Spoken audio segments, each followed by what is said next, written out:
Assalamualaikum anak-anak semua. Waalaikumsalam Ibu. Nah, apa kabarnya? Sehat. Wow, semuanya pada bersemangat ya. Nah, sebelum memulai pembelajaran, alangkah baiknya kita berdoa terlebih dahulu. Baik, di sini siapa ketua kelasnya? Baik, kamu silahkan memimpin doanya. Sebelum kita memulai pelajaran, sebaiknya kita berdoa menurut agama dan kepercayaan kita masing-masing. Berdoa dimulai. Berdoa selesai. Baik, terima kasih ya. Nah, sebelum kita memulai pembelajaran, kita absen terlebih dahulu ya. Siapa yang tidak hadir? Nggak ada Ibu. Wow, semua pada hadir ya dan bersemangat. Keren-keren anak ibu. Nah, anak ibu sekalian, sudah siap belajar bersama ibu hari ini? Siap. Baik, kalau sudah siap, kita cek terlebih dahulu kerapiannya. Silahkan semua pada berdiri dan lihat apakah kalian sudah rapi? Sudah Ibu. Oke, silahkan duduk semuanya dan buka modul ya yang telah ibu berikan. Semuanya sudah buka modul? Sudah Ibu. Nah, tahapan problem-based learning ini yang pertama, ibu akan memperkenalkan masalah yang relevan dalam materi kita hari ini. Nah, untuk tahapan kedua, nanti kalian akan ibu bagi membentuk kelompok kecil yang beranggotakan 4-5 orang untuk bekerja sama dalam memecahkan masalah. Nah, apapun yang tidak kalian pahami, nanti bisa bertanya langsung kepada ibu. Untuk tahapan yang ketiga, ibu akan memberikan kepada kalian lembar kerja peserta didik. Nanti hasil diskusinya akan kalian buat dalam bentuk laporan untuk menjelaskan setiap permasalahan yang telah ibu berikan dan nanti akan dipresentasikan oleh setiap kelompok dan kelompok lain menanggapi secara bersamaan. Setelah selesai, kalian akan ibu berikan refleksi untuk mengetahui sejauh mana pemahaman kalian terhadap materi kita pada hari ini. Adapun metode yang ibu gunakan yaitu metode latihan, diskusi, dan juga pemecahan masalah. Untuk sumber kalian bisa lihat di modul yang telah ibu berikan dan bisa juga di internet ya. Baik anak-anak ibu, kita mulai pembelajaran hari ini. Nah, di sini ibu mau kalian perhatikan dan catat poin penting yang akan ibu tampilkan melalui video ini dan didiskusikan bersama teman-teman kelompoknya. Oke? Nah, di sini semua sudah duduk secara berkelompok kan? Udah Bu. Halo anak-anak, apa kabarnya? Semoga semua baik-baik saja. Hari ini kita akan belajar materi kombinasi. Kita mulai dengan masalah pertama. Dari 7 mahasiswa dipilih untuk menduduki jabatan sebagai ketua, wakil ketua, sekretaris, dan bendahara badan eksekutif mahasiswa.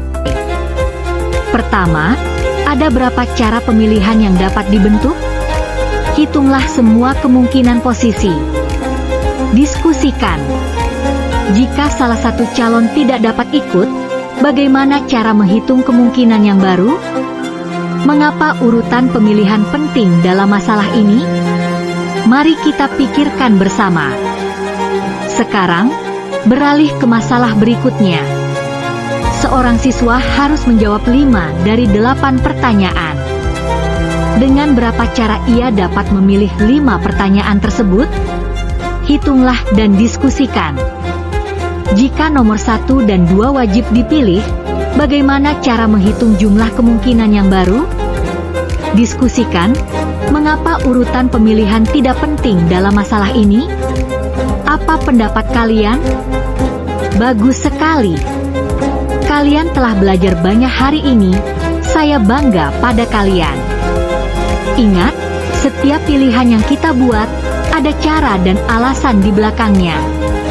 Sampai jumpa. Baik, setelah kita menonton video yang tadi, disimpan dulu ya dan jangan hilang catatannya anak-anak. Kita masuk ke materi hari ini, yaitu kombinasi. Nah, di modul kalian, di situ telah ada ayo bereksplorasi anak-anak. Nah, mari kita baca. Di Kabupaten Tapanuli Selatan mengadakan lomba futsal antar desa dalam rangka memeriahkan hari ulang tahun Tapanuli Selatan yang ke-45. Pak Yudi sebagai kepala desa yang sangat giat dalam mengajak warganya untuk mengikuti perlombaan tersebut. Warga yang bisa bersedia mengikuti perlombaan futsal tersebut sebanyak 5 orang dan akan dibuat formasi pemain seperti yang ditunjukkan pada gambar berikut.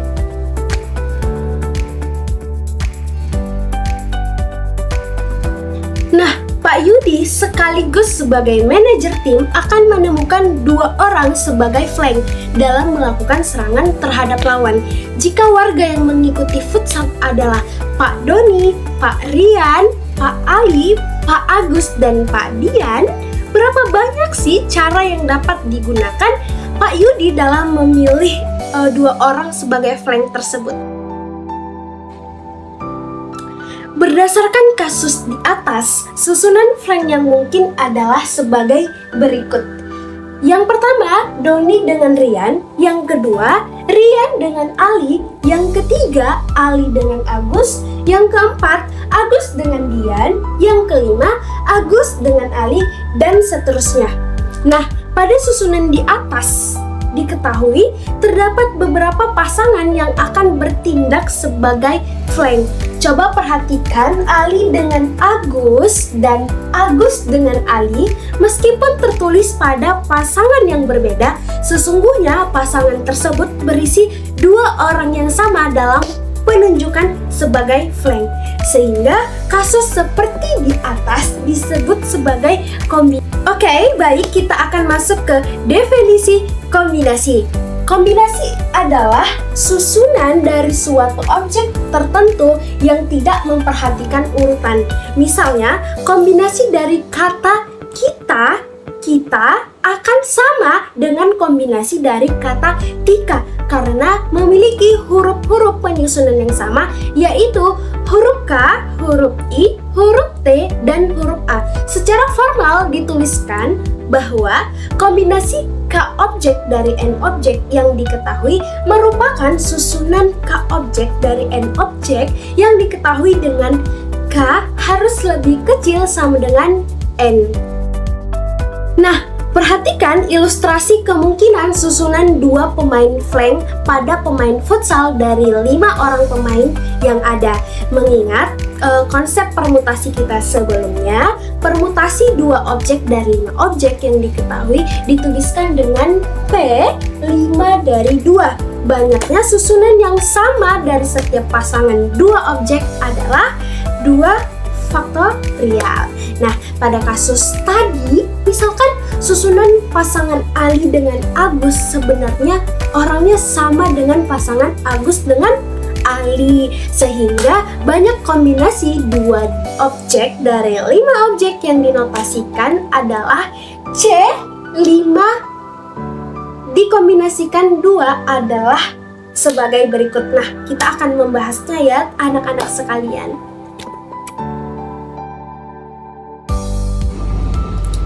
Baik, nah di sini C5 dari 2 objek yaitu sama dengan banyaknya permutasi 2 dari 5 objek per banyaknya susunan yang sama. Nah, kombinasi 5 dari 2 per faktorial tadi berapa? Kan kita memilih 2 orang. Nah, jadi 2 faktorial sama dengan 5 faktorial per 5 dikurang 3 faktorial dikali 2 faktorial. Secara umum, pengambilan K objek dari N objek yang berbeda menghasilkan permutasi K objek dari N objek. Dituliskan PNK, banyaknya susunan yang mungkin dan sama dari pengambilan K objek adalah K faktorial. Dengan demikian, banyaknya kombinasi dari K objek dari N objek berbeda, dinotasi berbeda. Nah, dinotasikan dengan C N dikurang K adalah rumusnya C kombinasi N, K sama dengan banyaknya permutasi N objek dari R objek per banyaknya susunan yang sama. Sehingga C sama dengan N faktorial per N dikurang K difaktorialkan dikali K faktorial. Umumnya, jika K objek diambil dari N objek berbeda, maka K objek dari N objek adalah permutasi yang ditulis dengan P, N, K. Banyak kombinasi K objek dari N objek adalah K faktorial. Uraian tersebut merupakan banyaknya cara kombinasi K objek dari N objek yang dinotasikan dengan kombinasi N, K. Nah, asumsikan R adalah bilangan bulat non-negatif. Banyaknya himpunan bagian dari B yang merupakan bagian dari objek R harus merupakan kombinasi dari R himpunan B yang terdiri dari N objek yang berbeda. Kombinasi juga digambarkan sebagai susunan R objek tertentu dari NHN, hal yang diatur atau yang dipilih. Nah, perhatikan bahwa apabila K lebih besar dari N didefinisikan kombinasi N, K sama dengan 0. Apabila N sama dengan 0 dan K bilangan bulan positif, maka kombinasi 0, K sama dengan 0. Nah, hal tersebut berakibatkan kombinasi 0, 0 atau sama dengan 1. Fakta berikutnya, untuk bilangan bulat non-negatif N berlaku kombinasi N, 0 sama dengan 1, kombinasi N, 1 sama dengan N, dan kombinasi N, N sama dengan 1. Baik anak-anak, untuk lebih jelas mari kita lihat contoh soal yang pertama. Nah, di contoh soal, sebuah pesta dihadiri oleh 5 pasangan pengunjung. Jika semua orang kecuali pasangannya tidak saling mengenal dan berjabat tangan dengan orang yang tidak dikenalnya, berapa kali jabat tangan yang terjadi? Oke. Nah, di sini alternatif penyelesaiannya, perhatikan bahwa ada 10 orang di pesta itu. Karena masing-masing dari mereka adalah pasangan, sehingga dapat diuraikan kombinasi 10 dari 2 sama dengan 10 faktorial per 10 dikurang 2 faktorial dikali dengan 2 faktorial sama dengan dikurang 5. Kenapa dikurang 5? Karena kan tadi ada 5 pasangan. Nah, sama dengan 10 dikali 9 dikali 8 faktorial per 8 faktorial dikali 2 faktorial sama dengan 45, karena tadi dikurang 5 sama dengan 40. Jadi banyaknya jabat tangan yang terjadi adalah 40 kali. Baik, setelah Ibu jelaskan materi kombinasi, ada pertanyaan? Bisa dipahami? Baik, kalau tidak ada pertanyaan, Ibu akan memberikan lembar pekerjaan kelompok kepada kalian. Nah, duduknya kan sudah berkelompok nih. Bentar ya, Ibu ambil dulu lembar pekerjaannya. Oke. Nah, kelompok 1, Susan. Nah, silahkan Susan. Nah, kelompok 2, Reja. Ini Reja. Kelompok 3, Susi. Oke, Susi. Semua sudah dapat lembar pekerjaannya. Silahkan kalian berdiskusi bersama teman-teman kelompok kalian. Apabila ada yang ingin bertanya, langsung bertanya kepada Ibu. Waktunya 15 cukup ya. Oke, selamat mengerjakan semuanya. Oke anak-anak, waktunya sudah habis. Udah siap semua kelompoknya? Oke, Ibu akan acak siapa yang akan maju duluan. Nah, yang mengerjakan nomor 1, Ibu mau kelompok 1 deh. Silakan kepada kelompok 1. Wow, bagus sekali ya materi. Kita kasih tepuk tangan dulu. Oke, dari penjelasan kelompok 1 tadi, ada yang ditanyakan atau ada yang belum paham nih? Sudah paham semua ya? Oke, kita lanjut ke kelompok 3. Ibu mau kelompok 3. Untuk soal selanjutnya, silakan kelompok 3. Oke, bagus sekali. Mari kita kasih tepuk tangannya. Nah, bagus ya, kalian sudah memahami dan semua lancar menjelaskannya ke depan. Nah, ada yang bisa menyimpulkan materi kita hari ini? Oke. Liza, dipersilakan. Oke. Nah, permasalahan tadi sudah Ibu jelaskan ya. Jadi permasalahan itu sudah berkaitan dengan materi kita hari ini. Nah, sekarang agar lebih memahami pemahaman kita hari ini, Ibu mau kalian menjawab diskusi terlebih dahulu. Di sini Ibu mau buat diskusinya itu berdasarkan kuis ya. Nah, di sini ada kuis berkelompok. Sudah? Di sini kalian akan memilih soal setiap kelompoknya dan di situ sudah ada poin-poinnya. Oke? Oke, semuanya sangat Ibu senang dan bangga karena pembelajaran kita hari ini sangat menyenangkan dan kalian semua paham dengan materi itu. Kita kasih tepuk tangan sekali lagi. Nah, karena semuanya sudah paham, pembelajaran juga sudah selesai, kita tutup dengan bacaan hamdalah, alhamdulillahirabbil alamin. Mari kita tutup dengan doa bersama.